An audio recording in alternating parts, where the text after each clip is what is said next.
this crap? Yeah, God, man's no multi-talented. wonder TSM is so good. 3-0 right now up against Fox 1-1. And Sona Tarek's going to get banned out. We've actually seen Tarek without Sona, so watch who you ban. Yeah, because you can keep the Tarek, like you said, but when would you really take it? Because you wouldn't want to take a Tarek that early on. And right. You kind of hope that you can come up with a better strategy than just having a Tarek online, like when we were looking at Funnel with Tarek and Master Yi, which was really busted, and people were using it to get elo all over the place. That would still work in pro play. So all these strategies that you see in solo do actually work. That's interesting. Yesterday when I saw it, I think it's the only lane that's done it when we saw Optic play it yesterday, but Gate played the Sona instead of the Tarek. Usually the Sona is the bot lane player who's going to be long range attacking. But I was like, yeah, Gate's played like everything, so that makes sense. I'm going to say most AD carries can't play Sona. Ooh. Hear that? Hear that? Because they got to practice Vlad, and then they were so bad at it they gave up on it, and then just back to regular AD carries. Look at this. Yumi snuck by. We weren't even paying attention. I like it. That is dangerous, though. Very danger. All right, let's see here. So Apollo, Sivir's good into Yumi. I was just going to say that. Boom. All right, cool. Game's over. Free spell shields, not a bad idea. But the bouncing as well. You're always at least hitting the back line, no matter if she can Zumi's heal. You're just getting the damage. And you know what's really special about it? You're actually denying it. That might be even better, because Yumi with Sivir is just disgusting. Listen, I had a game this morning. I went 1-13-1. I thought you said 1-13. No. I was like, okay. I died 13 times. I had to mute my team so that they wouldn't flame me, and we still won. That's what it's about. Carried. That's what it's about. Carried. Don't let that on your team. Olaf picked in with that. Panda picking up the Ezreal here, so that's just a lot of annoying in bot lane for sure. Ezreal has the safety to walk forward, allow the prowling projectile to do all of its distance, and then he can get out safely with Zumis or him. Right. Arcane Shield. So instead of committing to just one person's going to poke the lane and giving Sivir free mana every time, everyone's poking. Forget about you getting mana. You're just going to suffer through a barrage of damage over and over and over. So that's our approach, and the Jace just adds more to it. So Fox already showing their hand. This is a poke comp. A lot of things that will run, go fast, have the ability to speed up. Nautilus locked in on the other side. That's just the beast for the bot lane. He's more than happy to walk up to Yumi and your partner and just start swinging away. That is just a great counter from TSM there. Against Ezreal, he's amazing. Against Nautilus, or sorry, Jace is even better because he speeds up. Doesn't matter how far you go, you're still going to get knocked up. And I want to see what Fox does to answer this, because the Rumble is a bit weird. I thought that they would want to go for the Rumble when you have a Jace already. I see it for be left so, up. How do you pivot poke away from this? Maybe a Morgana, actually. If you could go with maybe a Morgana mid as an answer to the Nautilus, that could be a possibility. It'd still give you a bit of a wonky composition. I mean, you have Phoenix, you have Azir. A little bit of poke, but then he has to commit to the fight, and he's the only one committing right now on that composition unless Jace is in hammer form. That's a scary team to commit against. We'll have to see. The ban is going to be Akali, so they focus Brandini. The guy has had crazy games in the past few days. He had a destructive Rumble yesterday, and he's definitely been one to watch, so they get him on something different. It could be Akali, or I'm sorry, Ashe for just kind of stun bot arrow, but they have the Sivir, so what are you going with? This looks like a little placeholder taunt there, maybe saying we're gonna shoot an arrow through your heart and take the win. Ooh, interesting. Full team shield or just regular team speed full up? Engage. That's what it is. Just hard engage. That's true. 24/7. Gotta go forward. Massive shield. Ezreal will not stand a chance. When the Nautilus comes in with his own shield, the Karma shield, sped up by a Sivir, and then ults the guy that's farthest back, and the Ezreal then arcane shifts back, everyone gets knocked up. It's a filthy engage. Oh, there you don't have to go in, and you have an absurd amount of damage to add with Shock Blast. There are a lot of prowling projectiles this game. And that's a really powerful poke comp, but so hard to execute. That's really tough. This is what we were talking about before with the conditionals. Like, how much do you have to do to make an engage work for your composition? Be like, well, this has to go right, and this has to go right. And we were like, well, damn, this is actually really hard. You're right. Just getting yourself to do it right is hard enough, and then now you got to count on everybody else. Pillars are easy. That's actually a great pick there. The Trundle, though, as a jungler, he can ult the Olaf. He melts right away against Ornn. We got an Ornn, baby. Nautilus. So this Trundle pick might just save this composition altogether, because what you do is you pop the pillar, slowing everybody else down, the poke land, and you stop a big chunk of the engage as well. Because Sivir, she has no way to get around pillar. You just drop it behind in front of her in a team fight. What's she gonna do? She has to just run around. It's a great point as well. We were saying if they're able to get a Nautilus hit onto somebody, that depth charge follows. Throw a pillar up. Only really one person can follow, and you're going to be slowed. This is crazy. Are you afraid, though? Polcom's fall behind. Polcom's fall behind. I am afraid, of course, but I do think that Trundle really salvaged a lot of it. Okay. It really alleviated a lot of my doubts because you have a frontliner that does disrupt, that can actually stay alive because of his ultimate. This is not, oh, I'm going Jarvan as my frontline and then die in 2 seconds. This is actually somebody that steals, resists, that is great with healing, and is going to be amazing with Yuumi as well. I'm sure that Yuumi and Trundle are actually a really nasty combination when you pop a pillar and then she just you're on frozen. She goes around the pillar and then hits you right back. That is actually insane. Pillar pop, you feel like you're unslowed from the pillar. You get hit by a prowling projectile. There's so much annoying play here. Focusing on hard CC though, not much. So it could be a slippery fight here. Trying to get Spica off that Olaf, working around an Oran Horn. There's a lot of movement and speed for side of TSM. I like the compositions we have here for our game 3 of the day. Thanks for joining us.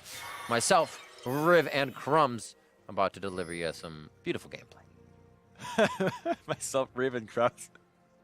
Well, yeah, myself, Riv. Oh, yeah. Okay. Yeah. You're like, speak of 3 No, not people. all 3 of them. Like, wait a minute. I was just naming myself. At first, I was like, wait, I said, oh, no, that's right. Oh, that's a 3-man, though. That's not 5 people.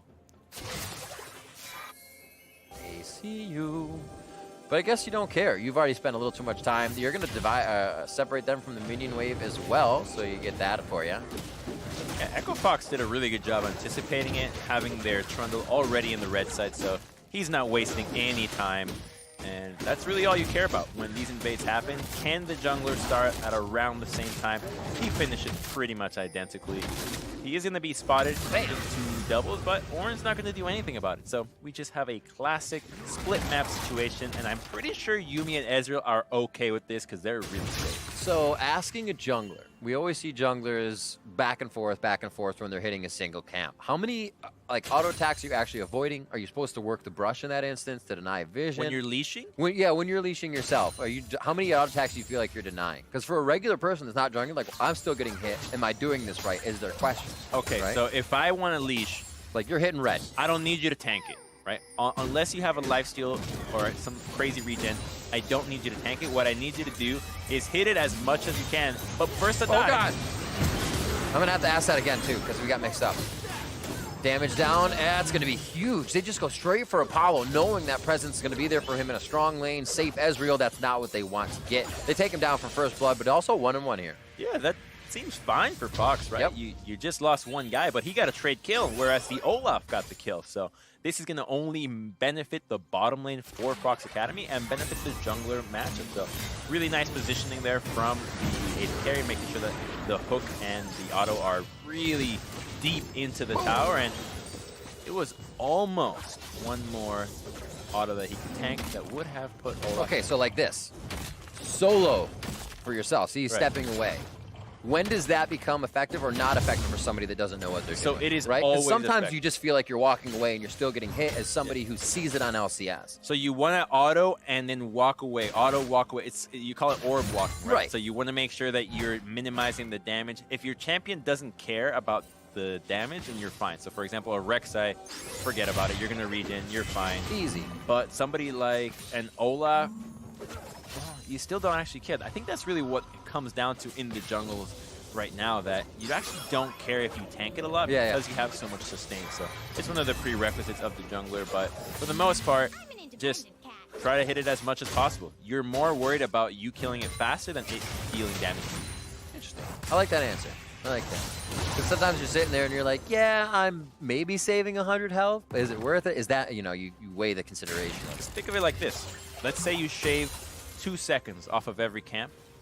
That's 6 camps. You saved 12 seconds. That's true. Would you like to have 12 seconds of a head start for any gank? Yeah, counter there you gank? go. There you go. I like that. I like that.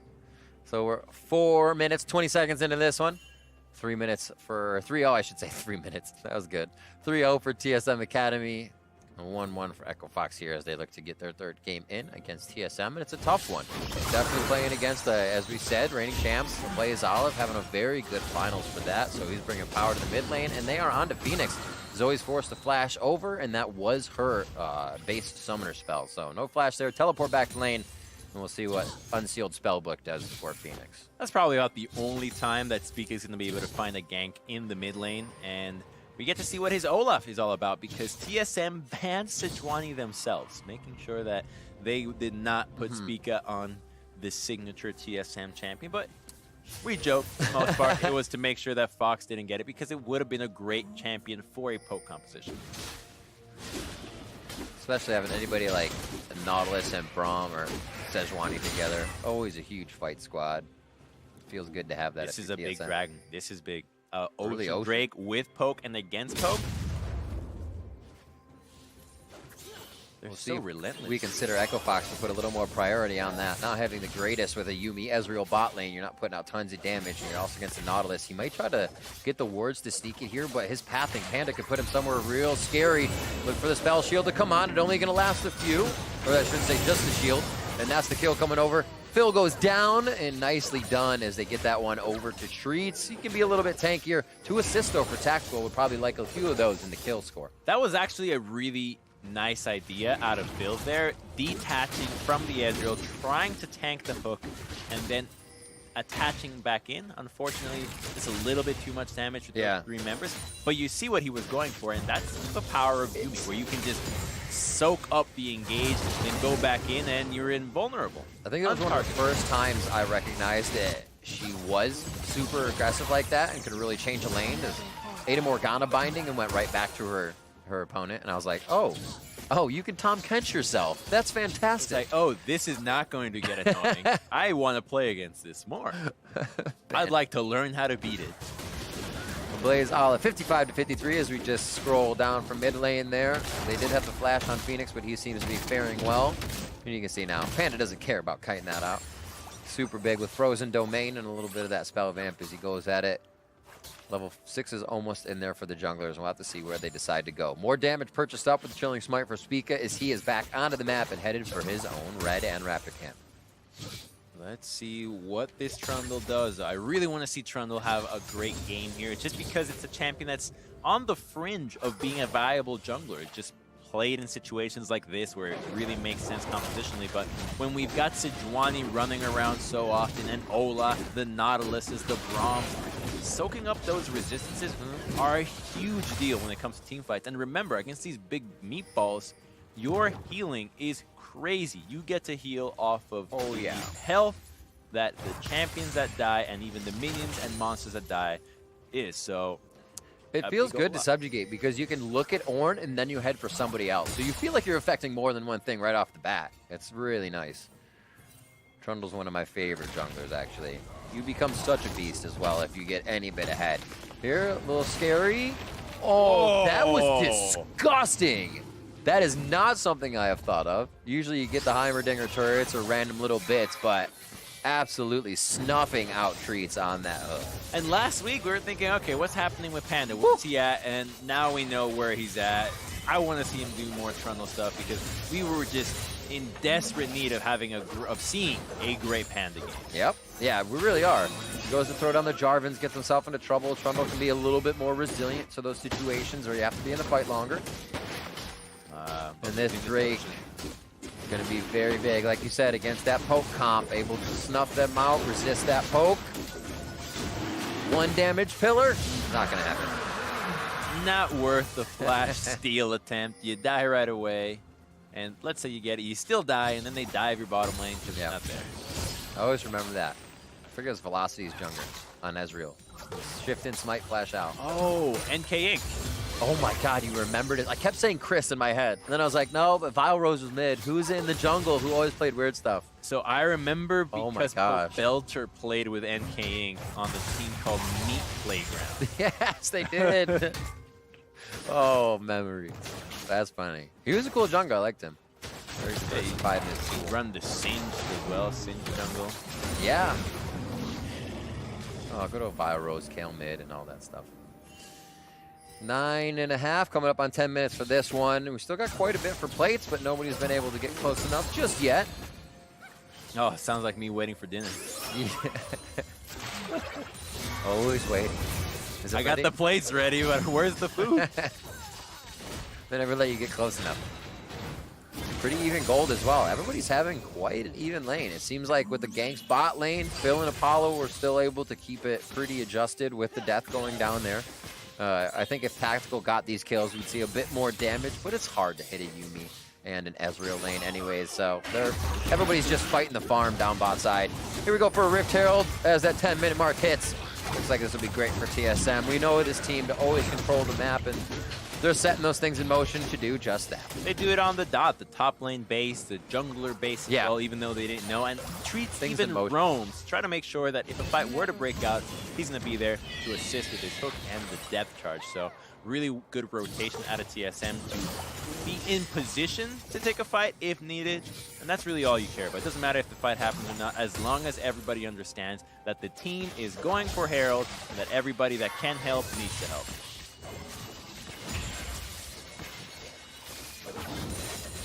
Almost.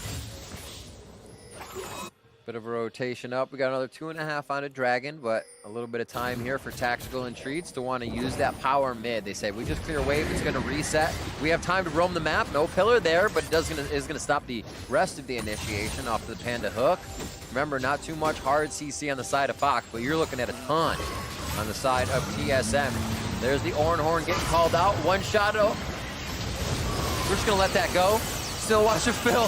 There comes the final chapter onto the rest of TSM. And it looks like there's going to be a bit more damage for these plates. Onto the mid lane turret, 11.5 in. Great pressure from TSM as we're now going to see Lorlo from the top side enter the fight over Vision. Look at how coordinated that was from TSM. Popping the Herald immediately, 5 people in the mid lane trying to go for a dive, and they get the Phoenix stopwatch, the flash, and even the Trundle goes down with the subjugate active. So they get some plates too. That one more push out of the Blaze Olive will secure him that extra gold. So really well done by TSM. Every member on this play. Let's take a look at how this dive went out. So it goes onto Phoenix right away. The Oran Horn sounds. Not sure. That's not the angle. Okay, see that could have actually been a really good dive. Yeah, it did. There was a bit of an error there. Yeah, okay. I'm wondering, did he like click on the wall next to him on accident instead of like still would have shot it at the wall, or I don't know. I'm gonna say maybe he didn't mean to. Do you think he has minimap click on, and in that scroll down, mid becomes near the bottom right hand corner of your map, so you'd be clicking the top left of your map to fire Oran Horn to your left. Right? It happens. It happens, right? Where you click minimap on specific things. Poor JJ, True Shot Barrage, the world champion. It's coming up to the bot side here. Speak up. Almost there, almost there.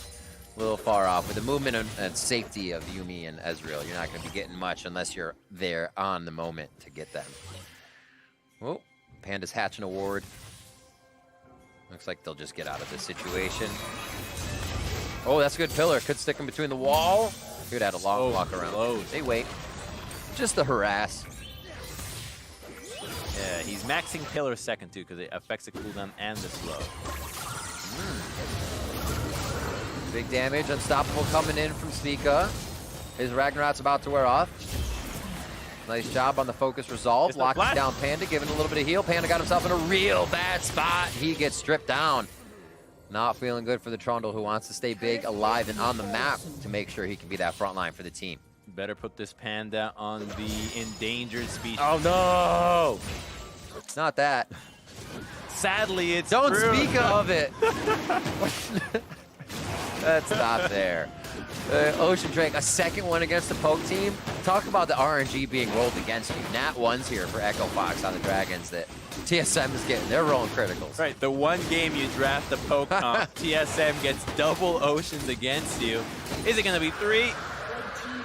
It is! 5 minutes? 3 Oh Ocean my Dragons god. against poke. And no more Oceans can spawn after that. Only 3 of one type and 3 of any elemental. So for those first 3 to come out like that is hilarious.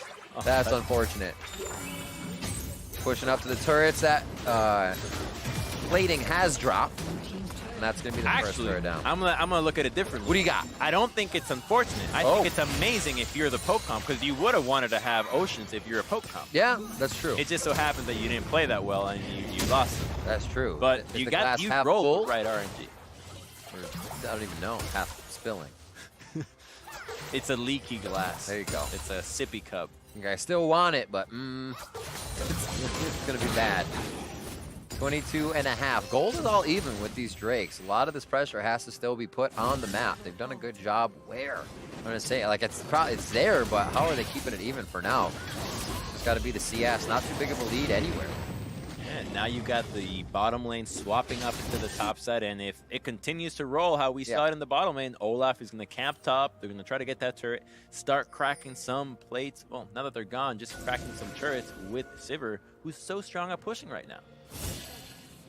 Orn to the bot. Brandini goes from playing aggressive champions to a bit of a tank this game. Haven't seen too much of him, as a lot of their first games were focused towards the top side of the map. So as the TSM can kind of just play around anywhere that they need to and make sure they're facilitating the right strategy at the time. Top lane pushed in, they'll let Apollo clean that one up with the rest of the team as they go to continuously put down this vision and control the map left to right. So this is really interesting to see Yuumi what she does when she's behind, because she is just easily the worst support to actually clear wards on her own. No, it's true. Someone, and so you can't actually clear out an area 2 people at a time. So it takes you longer to clear out an area, which makes it really slow and grueling to get back into the game. And oh, that's an easy one. What? Oh, interesting. Still pops him. So the action itself isn't fizzled out. The results at the end is fizzled out. Huh. So you can definitely depth charge somebody. You don't choose which side you stand on. That right? looked like Panda got stunned, not with the full ult, or rather the knockup, as if Yuumi was behind him. Yes. Yeah. He didn't get the finishing result still. That fizzles out on Yuumi as a champion. So it is interesting to see. I wonder if she can eat it and then swing to him without getting hit at all. Maybe that's what he was trying to do. Good damage on the top side turret. There's the hook. It's going to be tough for Panda to get out of this one. His pillar was just back in the corner, so he doesn't have much to defend this, and he has taken quite a bit.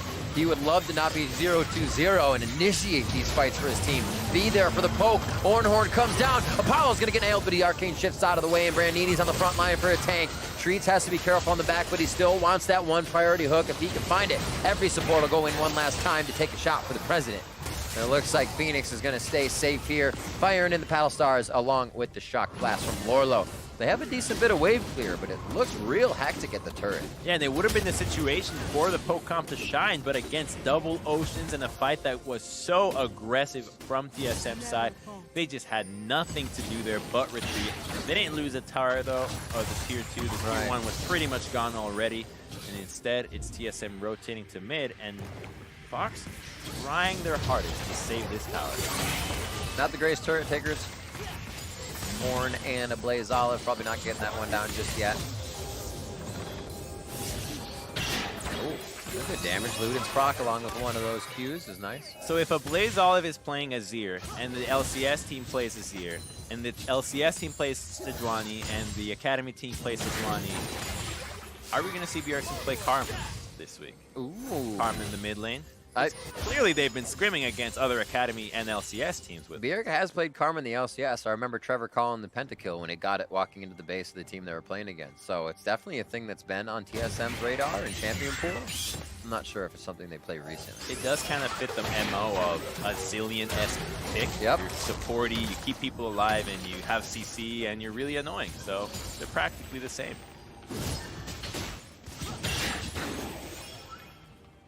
Or good vision control here. Ooh, is he getting his Masterworks in yet? No, he's level 12. He's just building up a few small items for himself. Sitting on a pink ward, has the Ornhorn. Oh, right into that channel. Would have been beautiful if they could have used it, but not enough time. Ornhorn goes out, fires it down the lane. They are able to get actually Phil on that Yuumi. Good damage to follow up, but it's not connecting. Going for the turret first with a minion wave there. It's nice and big. If the hook hits, they go in. If it does not, they retreat. They are picking on Panda so much this game that the Subjugate just does nothing. They have to be so careful about these follow-up fights. They're leaving, but they're losing more health than they did damage in the fight, just onto Panda's death. They have to use that Ocean Drake, and there's no threat of a steal here with Spica having Smite. Not even one Ocean Drake goes over the poke team of Echo Fox. TSM now looking to heal up. Actually, you can see bits of 20, 31 on the tactical right now as they're just getting chunks of health back, and that spells great things for TSM moving forward. Well, the good news for Fox is that Infernal is the next one, which would help the poke composition have some more power in the mid game here. So they need to really make a play for this objective, try to poke them out beforehand, but that would be the strategy that you would say if TSM didn't have 3 Ocean. That makes sense, because at this point, you don't really want a fast poke comp. It's cool. You can take down objectives, the poke comp is neat, but you want more damage now if you can't get that health. You're going to have to pop them. You're going to have to blow them up. They do have blow-up potential, though. If they get a good shock blast, if you can get some items or a few quick kills in a fight onto Zoe, Phoenix could start destroying some people. So there how this happened again. And commits the W, commits the pillar right away. They're in that choke point. No surprise, he can't walk out of this. Yeah. The Ornhorn doesn't need to be used on him. It hits the Yuumi instead. And that's just when Panda walks up, because any other position, just imagine if the ultimate from Nautilus goes onto the Ezreal and just eviscerates the backline. So TSM having a lot of power here, but I want to see what happens with Yuumi scaling with the Ezreal. Can this duo just take over a game? We'll see. Try force build. I guess he's not getting chased down too much. Iceborne Gauntlet's not going to do a lot to speak as he's running at you with Ragnarok on, so going for a bit more damage. Not a lot of visibility. Whoa, eat over the wall! You're crazy, bro! Final chapter saves Apollo and the rest of the team. Panda's looking pretty decent. Huge damage onto Treats. He exploded.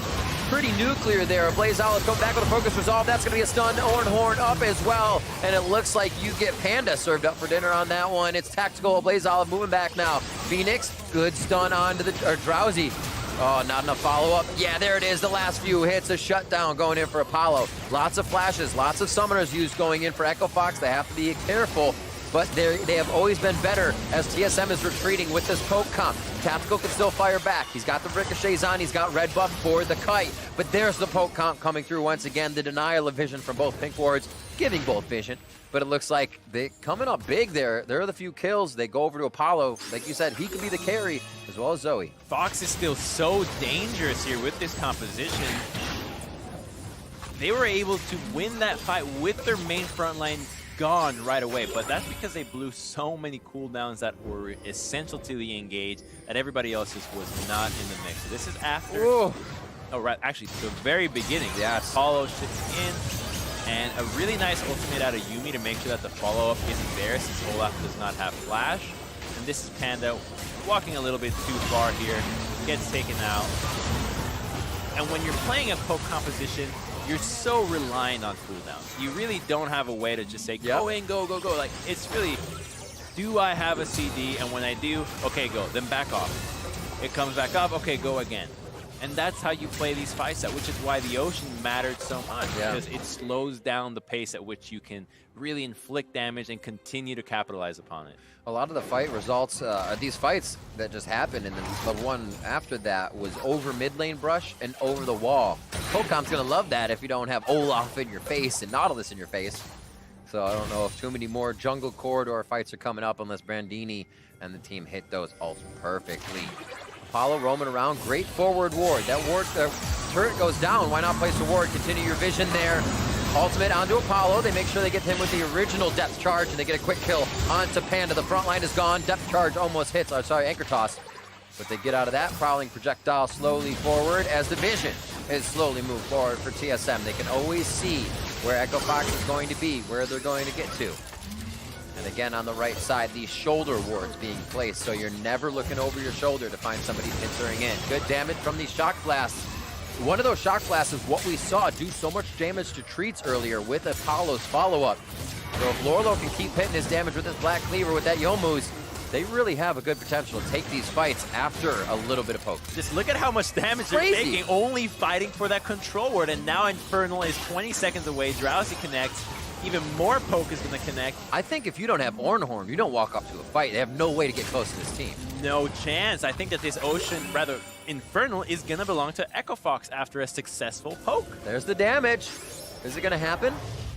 That's all she wrote for this one and that fight. It looks like this Inferno will be going over. Mid lane resetting, top lane a little bit in a favor push of Echo Foxes. It will kind of bolster itself a little faster with the minions being on this side of the river. But it could be still a wave cleanup if somebody gets there in time. Baron's up. Vision is going to have to be moved towards the top side of the map now. We see a lot of the blue and pink wards down towards bot. We'll start to see them encroach up towards the top side. That's all the motivation Fox needed here. Taking that Infernal, knowing that you're winning these small little skirmishes with your poke should be enough for you to say, we've got Yuumi, we've got Ezreal, we've got a Zoe that can do work, a Trundle that's going to be able to subjugate. Because, okay, Trundle's 0-5. Yes, it's not the scoreline you dream of.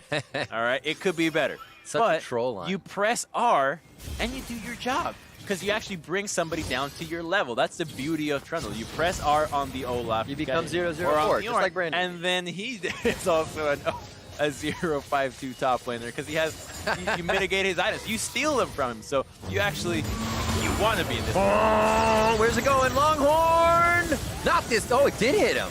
Got him just on the edge. A little clippage there.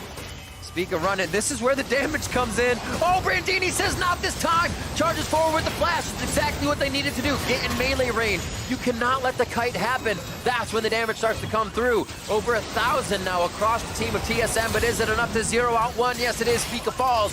That's going to be a Scuttle Crab to boot as they get into this fight. Prowling projectile hits a Blaze out. The follow-up, as we were talking before, if the Trundle Pillar comes through, is what allows this team of continuous soft CC to get the best hard CC and death out of TSM. We're really starting to see this poke composition come to life, and I gotta tell you, it is so annoying. Is that something you say, though? This poke is composition brutal. behind coming to life? That's crazy. Yeah, it is actually, because normally, you're right, it would have been smashed. Yeah, but you're down, you can't clear, it's over. I think it's the fact that Yuumi Slow is so good at setting up everybody else that you buy enough time for everybody else's cooldown. Typically, your supports that are in a poke composition are not assisting with poke. They are disengaged. The Jannas, the Namis, even the Vel'Koz has to be so far away, but Yuumi's so good at being in the front lines that it lets the team continuously kite. There's still a silver ulti on this, that the pillar comes through, it's back up again, you've got the gate from Jace, who then can follow up with another Q onto the Karma. Zoomies. Yeah, it's really nasty, and we're starting to see teams get creative with Yuumi and show us what she's all about. And I think one of the biggest things we're seeing here as well is once you get to the fight phase, Final Chapter has so much agency. Being able to move that around. Olaf can run through it, but who else can run through it? Not a lot of people. Final Chapter up once again, stunning the back line of the team. They lose Panda on this, but possibly able to trade back now with all that crowd control that they bring to the team. Final Chapter setting him up. Apollo now has Yuumi on for a little bit of that extra damage, zoomies, and movement. Lorlo's going to be throwing through the shock blast. Bubbles just missing. Looks like it is an exhaust on Phoenix for his unsealed spell, but this time he's expecting them to come in. The flash forward, but he preps and buffers the arcane shift to get out of trees. Phoenix almost loses himself to just getting forward with the ultimate and crit out by tacticals here. With 3 Oceans, I think that's TSM going to go for the Baron they're just play. healing. You can see it popping up there onto Spica 26-27, a 66 there as he gets spell vamped from his reckless swings down. So he's not there. It's only Apollo and Yuumi. Jace is teleporting. The True Shot Barrage is really all they have. Farsight Orb is there. They can lay it down from the hands of Zoe if they need to get a little bit of vision in that brush. True Shot Barrage across the team does about 600-700 damage to 2, divided by both of them. Brandini, no!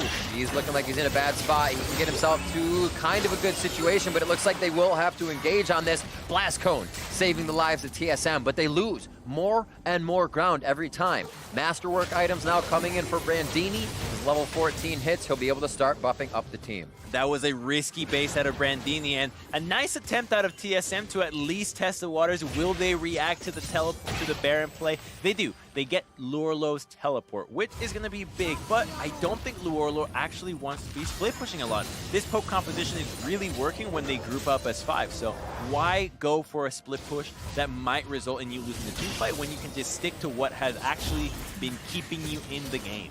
And the story of the inventories, I should say the KDAs, tells us a full story of TSM. 325, 206, 325.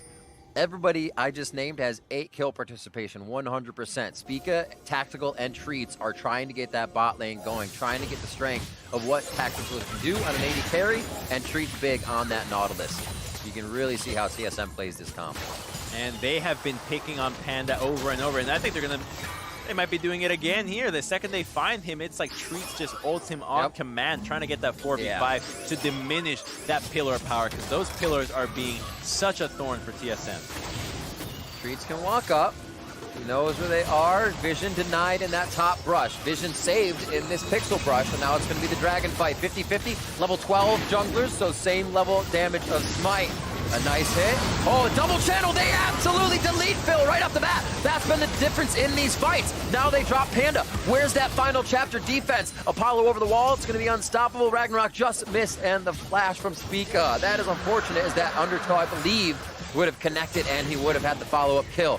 Will they head up to Baron now, knowing it will not be a 50-50, and does Echo Fox take that 70-30 fight? That was so clutch out of Trees, being able to connect the hook onto Phil. He didn't even get to use the heal, the exhaust, nothing happened. Fox loses the first fight, and that's because Yuumi was out. And now TSM went for that 60-40. Let's start the Baron. There's no smite threat, at least. The first Masterwork item is Tactical's Infinity Edge being upgraded. So again, you can see they want him to get big with this very supportive team, and an angry Olaf at 4-2-5. Baron's almost dead. In goes Phoenix as he tries one final attempt. Do they take the fight? Do they try to take Baron off as many members as possible, even without Panda in the fight? True shot barrage across. The heal comes out right away to negate basically all of the damage. And TSM, even with Treats getting in here, may stop the fight.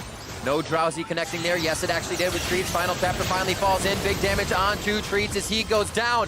Brandini's picked up here with a Mystic shot. And Panda looks like he could have some problems. A nice hit by Tactical. Follows Apollo over the wall to take him down. Spica with the Undertow just missing. Phoenix taking damage as well. Tactical looking for one more. He's not going to be asleep from that one. Yes, he is. The spell shield did not stop that. I thought it worked differently with Morgana's shield as well, where if you're hit, you're not drowsy. I think you have have to. to. Totally hits you from the beginning. Yeah, you have to block the initial thing. Read in my brain. I haven't seen it in a while, so I probably just thought about it backwards. But damn, Tactical got himself into some trouble there, and this poke comp will stretch you out so far. The TSM's ready to fight it. Yeah, and this is it. The spell. Oh, actually, it might have been because the Ezreal Q blocked it, ate up the spell shield before the stun came in. So that might be it. We'll have to look into it. But anyways, the fight was long enough for the Nautilus and Trundle to make it in. And even though Phil gets blown up right away, so crazy, the poke is still there. Look at what Apollo does. Oh, just a back crate out of Tactical. That's that Infinity Edge. Oh, bam! Blame it on Orange. Blammo! Look at that little dig. All right, let's see. Where are you at? Almost. Oh! So the Shock Blast, badass. Ate it, right? Shock Blast ate it? Yeah. Very nice. It all happened so quick, and I was looking at Zoe when it happened. So when I drew my eyes back, I just saw a dead Sivir, and I thought Spell Shield was there. Well, nicely done. A lot going on there, and a lot to take in. A Rift Herald, two Infernals with one of those going over to TSM. So they have 4 Drakes. Elder has to be considered because that is a game changer if they're actually able to get this for Elder. And we've got for Drake Elder. Death Cap update for a Blaze Olive now. So this is a crazy damage karma. This is not support karma with Ardent Sensor. It's full AP Death Cap. The only thing he has is the Berg Treads to keep himself safe. Otherwise, boom, boom. 309, I like it. It's definitely shielding and healing up the team quite a bit. So we saw actually with Phil back in that last fight, even though he got popped, how much that final chapter was able to actually do for the team. It shut down TSM trying to get in. We saw stopwatches having to be used, so Phil needs to be there. And he needs to not die. I know he's trying to do a lot by trying to block some of the abilities like he was doing in the laning phase, but the game is too late now, and when you're Yuumi that's just this squishy, you really can't afford to tank anything. It's getting hit up. That is one inhibitor down. I'm wondering where the fight's going to be. How can they get in without taking too much damage? The essence of the poke comp.